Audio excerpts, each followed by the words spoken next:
I wanted to record a quick description of how to do one of the homework problems, problem like this. We already did one in class, but it didn't quite capture, that example didn't quite capture everything I wanted to capture, so I'm doing another example like I promised. Before we get to that, I did want to make it very clear what the difference between TCP Tahoe versus Reno is. We've kind of mentioned them here and there, but I want to kind of set in stone this is the difference. So get out the pen. Okay, so Tahoe was first. And it's really simple. If there's ever a loss, regardless of what the loss caused, or what caused the loss, it sets the congestion window to 1. It just kind of goes back to the beginning. Reno added optimization, among other things Reno added, but the one you need to care about for this discussion is that Reno added that if you have triple duplicate acts, remember that means something different. That means, well, that loss wasn't because of some kind of congestion collapse. It was because just unluck. So we don't want to keep increasing, but we don't need to like go back to 1. That's a little too aggressive. So what it does is, like any loss event, it takes the slow start threshold, the SS thresh, and it divides it by 2. And that becomes the new slow start threshold. But rather than setting it just to 1 like Tahoe does, it sets it to whatever that slow start threshold is plus 3.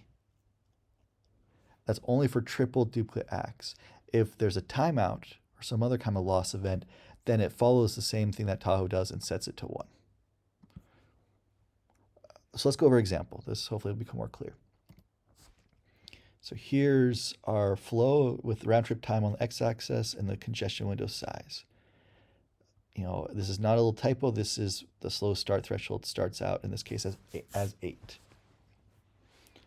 So already, let's just kind of keep a high-level overview of what's going on.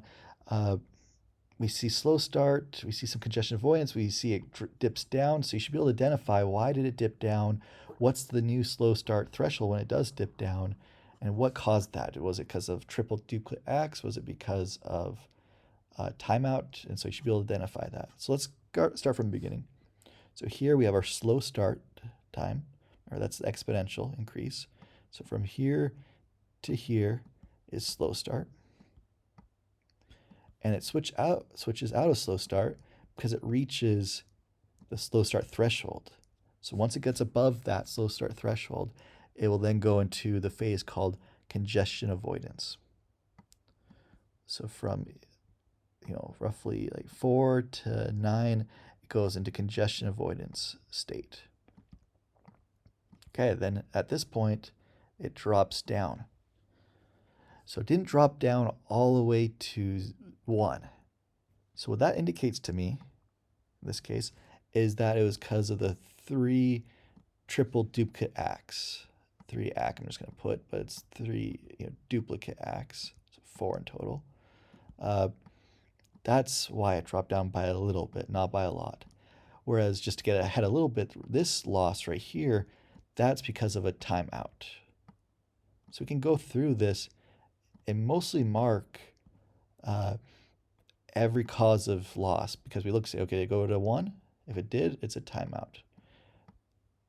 If it just dropped a little bit, some amount, like right here and right here, then it's the ACK, the triple duplicate ACK. So just by looking at this, you can visually tell what's going on. An ACK right here. Okay, let's go through though real quick. What is the congestion window, or sorry, what is the slow start threshold at this given times? Okay, so went up to 8, went to congestion avoidance. At this point, 3 duplicate acts was detected. So it takes what the value is right here. So let's call this, I don't know, should we call it 13, I think? So let's say it's 13 is the current congestion window. Takes that, divides it by 3. So what is 13 divided by 3? 6.5. So it sets the new slow start threshold to 6.5. I don't know, let's put it right here, kind of guess. But then it doesn't start from there. It does where the slow start threshold plus 3. So 6.5 to 9.5. So now it starts at 9.5. 9.5.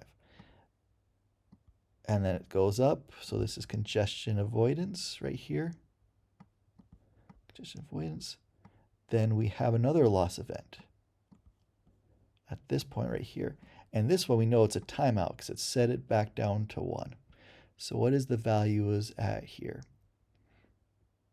Let's see, 9, 10, 11.5, let's say. So it takes that value and cuts it in half for the slow start value. So what is that? Like 5 point something, you know. So let's just kind of call it a little bit above 5. So like right here, let me draw X to be a little more consistent. It does its slow start. So this is slow start right here. It doesn't even make it to the slow start threshold, and loss occurs. And we know it's a timeout value because it went back down to 1. So this loss happened at around 4. So it takes that 4 value, divides it in half, and so now our slow start threshold at this point is 2. So then from right here to right here, it's slow start. Doesn't last for very long, just 1 cycle.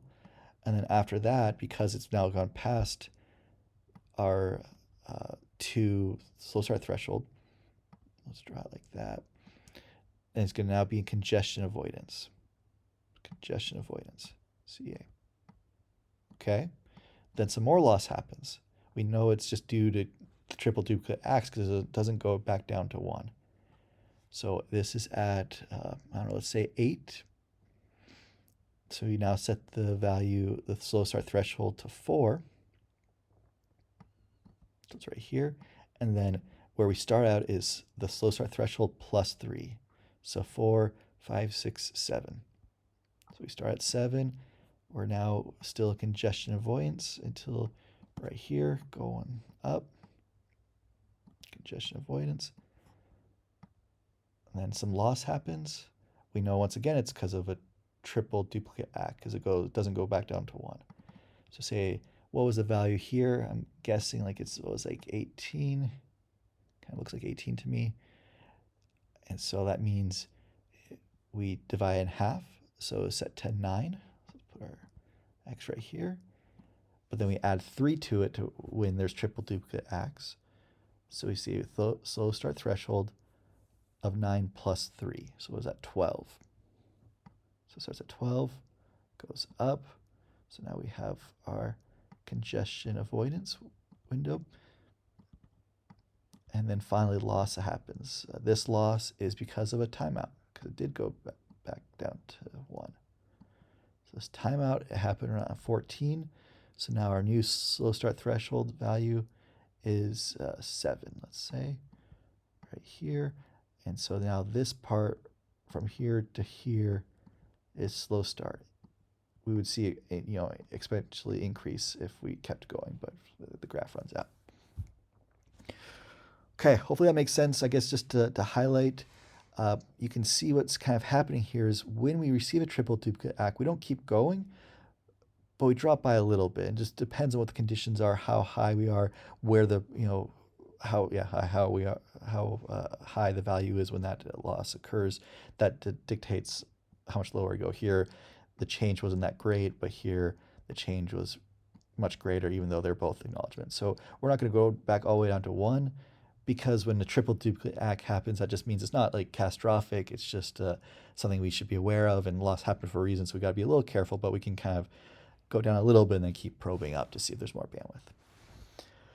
Okay, so that's what you should be able to do on your own. You should be able to identify the state of every part of this graph, whether it's slow start or congestion avoidance or, I guess those two things.